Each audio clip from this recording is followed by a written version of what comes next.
Hello everyone, this is me Sakiya here. मैं आपके लिए लेके आई हूँ वो रीडिंग जो मैं कर रही थी एंड देन आई रियलाइज़ कि कैमरा तो ऑन हुआ ही नहीं, बिकॉज मैं पहले स्टार्ट करने लगी थी रीडिंग एंड देन जो है वो मैंने डेक जो है वो पुल आउट नहीं किया था, तो आई वॉज थिंकिंग कि मैं कौन सा डेक ऐड करूँ एंड देन उसके बाद I forgot to turn the camera on और मैंने रीडिंग करना शुरू कर दी and then I just realized कि रीडिंग रिकॉर्ड ही नहीं हुई है and I have pulled out the cards. अभी मैं लास्ट डेक यूज़ करने लगी थी एंड उसके बाद मेरे जब कैमरे की तरफ नज़र पड़ी and I was like really like where is the reading.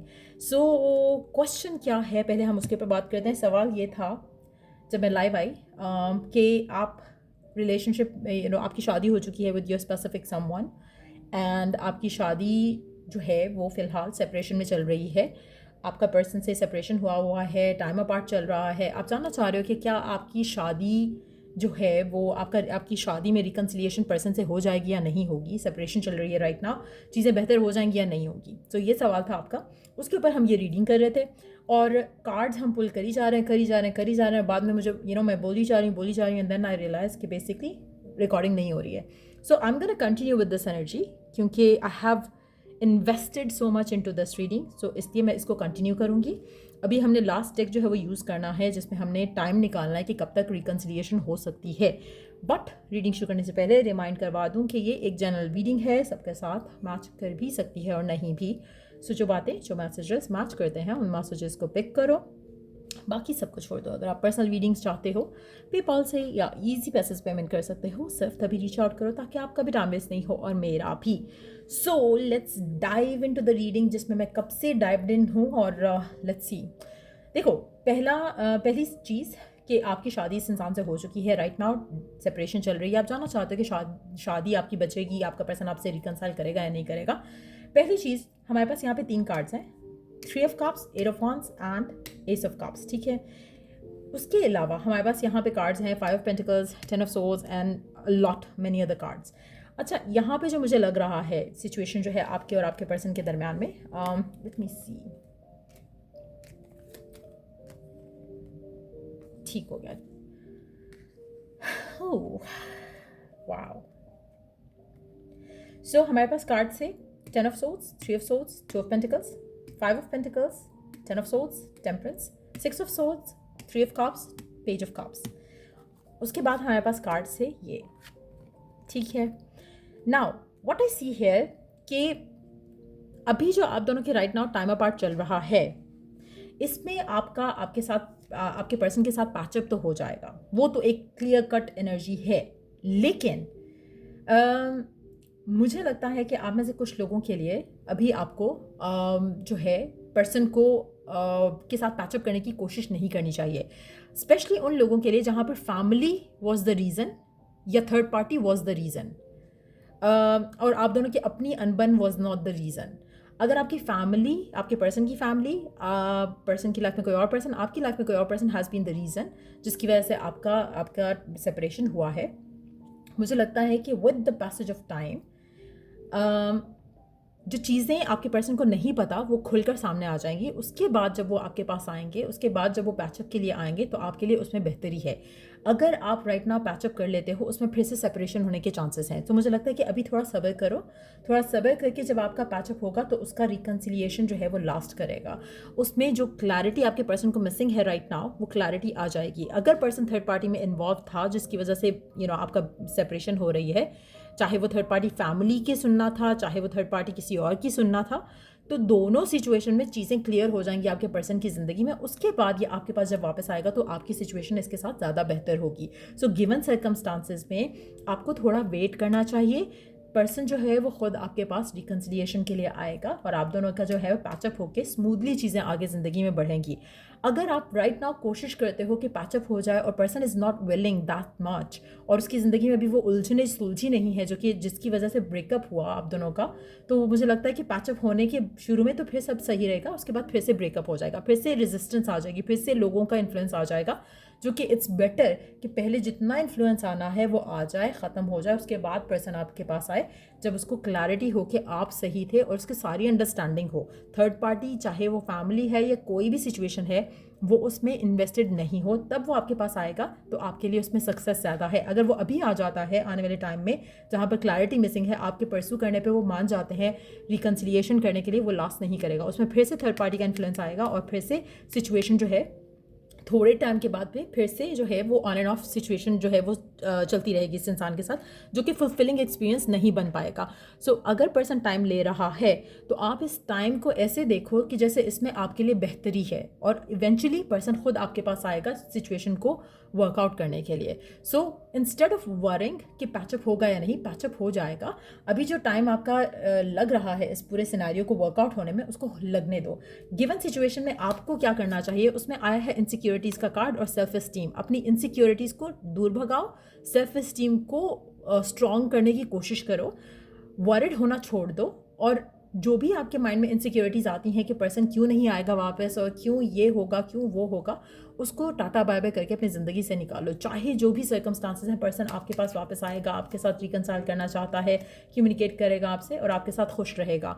मुझे लगता है कि जो रिकन्सिलिएशन होगा वो काफ़ी हैप्पी रहेगा, स्पेशली अगर आप राइट नाउ चीज़ों को लेट गो करते हो और अपने फेथ के ऊपर वर्क करते हो, अपनी सेल्फ इस्टीम को इम्प्रूव करते हो। सो ये आया था हमारा आंसर इस सवाल का कि क्या आपका पैचअप अपने पर्सन के साथ, अपने हस्बैंड या अपनी वाइफ के साथ हो जाएगा या नहीं। डेफिनेटली हो जाएगा, बट थोड़ा टाइम लगेगा, तो अपने आप को थोड़ा पेशेंस के साथ आपने रखना है इस पूरे सिचुएशन में। उसके अलावा हमारा जो लास्ट डेक में जो शफल करने वाली थी उस टाइम पे, वो था टाइमिंग के हवाले से कि कितना टाइम लग सकता है इस रिकन्सिलिएशन को होने में, कितना टाइम लग सकता है।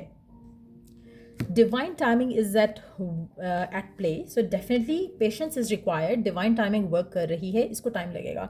जब ये दो कार्ड आ जाए मीन्स कि आपको वेट करना पड़ेगा, more than what you want, more than what you desire. So ultimately person आपके पास आएगा, लेकिन इसको अभी टाइम लगेगा। अंडरनीथ द डेक देख लेते हैं क्या है card. It's not too late. मुझे लगता है कि इतना भी ज़्यादा वेट नहीं करना पड़ेगा, बट येस वेट करना पड़ेगा। बट वही वाली बात होगी कि आपको लगेगा it's better late than never.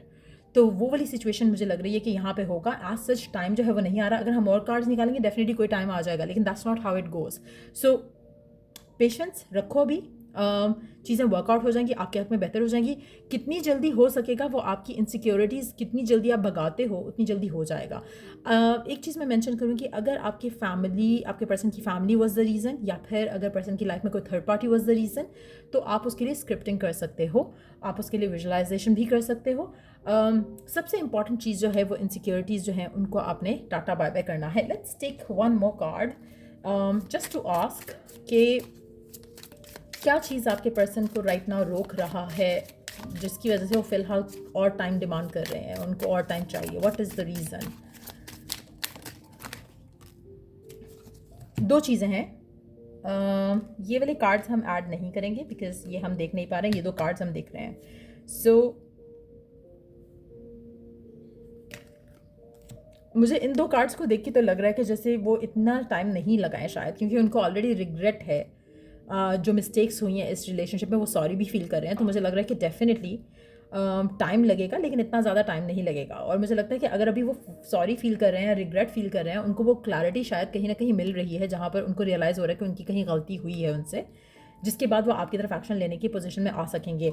लेकिन फिर भी अपने आप को थोड़ा पेशेंट रखो, क्योंकि हमारे पास ये जो कार्ड्स हैं और ये जो बाकी कार्ड्स थे वो सारे इंडिकेट कर रहे हैं कि थोड़ा भी इसको टाइम लगेगा, पर्सन को रियलिटी सामने आने में, इसकी रियलाइजेशन होने में इसको टाइम लगेगा। लेट्स सी कि गिवन सिचुएशन में अब ये सॉरी तो फील कर रहे हैं, मिस्टेक भी इनको लग रही है और ये चाहते भी हैं रिकनसाइल करना। लेट्स सी कि इस डेक के हिसाब से कितना टाइम लग सकता है, कितना टाइम लग सकता है इनको।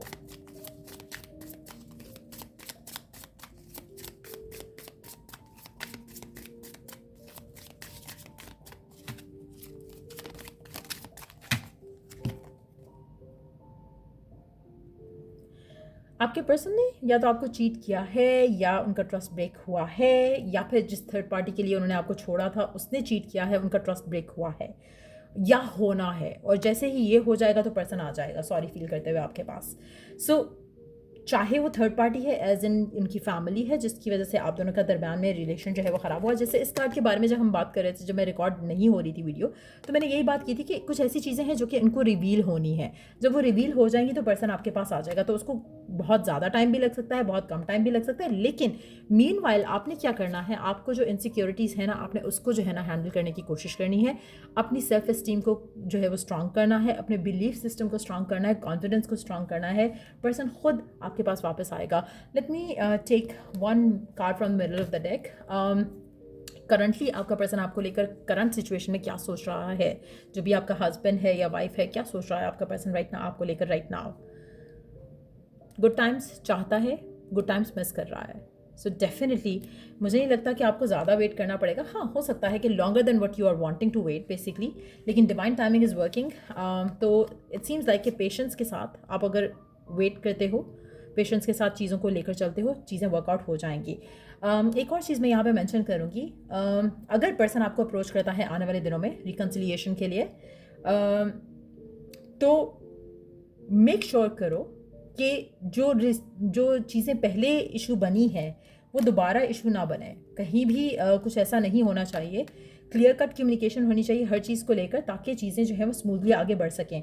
मुझे लगता है कि आप बहुत क्लोज हो to have the reconciliation with your person, even though कि इन दो कार्ड्स के हिसाब से डिवाइन टाइमिंग वर्क कर रही है। Patience is required. आप में से हो सकता है कि वो लोग जो ऑलरेडी अपनी सेल्फ इस्टीम को थोड़ा अच्छे से जान चुके हैं कि आपको थोड़ा अपने आप को बेटर करना था, इनसिक्योरिटीज़ को रिलीज़ करना था, अगर आप ऑलरेडी वो सब कर चुके हो तो चांसेस हैं कि आपके लिए बहुत जल्द रिकन्सिलिएशन हो जाए। पर्सन भी सॉरी फील कर रहा है, ब्रोकन फील कर रहा है। तो मुझे लगता है कि कहीं ना कहीं जो भी चीज़ें रोक रही थी उनको काफ़ी हद तक ख़त्म हो रही हैं, उसकी एनर्जी उनकी लाइफ से निकल रही है। तो सीम्स लाइक अगर हम एक second,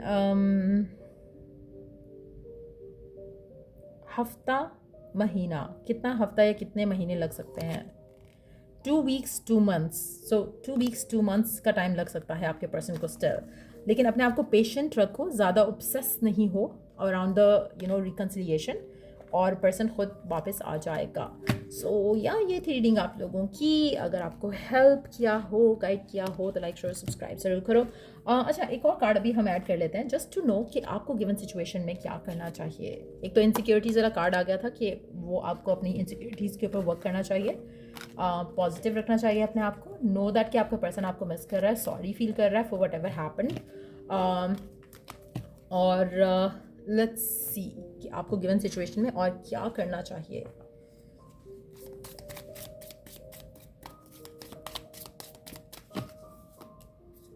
emotions, look deep with in your emotions. अपने इमोशंस को अंडरस्टैंड करने की कोशिश करो, जो भी आप फील कर रहे हो right now towards the person, towards everything. उसके अलावा rekindle, every relationship has magical moments that can be rekindled. आपके जो इमोशंस हैं towards this person right now, true love comes when you least expected. So जब आप एक surrender वाली phase में चल रहे होगे ना, तब ये पर्सन आएगा, क्योंकि ये पर्सन आपसे आपको प्यार करता है, but at the same time मुझे लगता है कि इसमें फैमिली का इंटरफेरेंस या थर्ड पार्टी का इन्फ्लुएंस रहा है किसी भी तरह से, जिसकी वजह से आपका रिलेशनशिप सेपरेशन में चल रहा है। मिसअंडरस्टैंडिंग्स हो सकती हैं थर्ड पार्टी की वजह से, फैमिली की वजह से। लेकिन whatever the case has been, आपके जो अच्छे मोमेंट्स हैं इस इंसान के साथ, आप जब उन मोमेंट्स को अपने माइंड में रिलीव करोगे, अच्छे मोमेंट्स, द बेस्ट मोमेंट्स हैं आपकी शादी के इस इंसान के साथ, उसको जब माइंड में रिविजिट करोगे तो ये पर्सन भी उन मोमेंट्स को सोचेगा। समहाउ आप कनेक्टेड होते हो अपने पर्सन से, जिसके साथ भी आप डील कर रहे होते हैं, इमोशनली आप कनेक्टेड होते हो उस इंसान से। तो जब आप उन दोनों के बारे में उन मोमेंट्स के बारे में सोचोगे तो आप दोनों सेम पेज पे आ जाओगे। कहीं ना कहीं वो भी आपके बारे में उसी तरह से सोच रहे होंगे, उसी तरह से आपको मिस करेंगे। सिर्फ गुड मोमेंट्स के बारे में सोचो, जो अच्छे मोमेंट्स हैं आप दोनों के दरम्यान में, और फिर सरेंडर करो। बिलीव रखो कि पर्सन आपका है, आपके पास आएगा, आपको चाहता है, आपको प्यार करता है। चाहे जो भी रीज़न बना, उसको आपने सोचना नहीं है, उसको आपने उसके ऊपर आपका फोकस नहीं होना चाहिए। रिकन्सिलिएशन के ऊपर फोकस रखो, इवेंचुअली रिकन्सिलिएशन हो जाएगी। और अगर अभी नहीं हो रही है, थोड़ा टाइम लग रहा है, तो उसमें भी आपकी ही भलाई है। So try to understand that and try to surrender more. So ये रीडिंग आप लोगों की अगर आपको हेल्प किया हो, गाइड किया हो, तो लाइक शेयर सब्सक्राइब जरूर करो। चलिए जो the next read, take care, bye.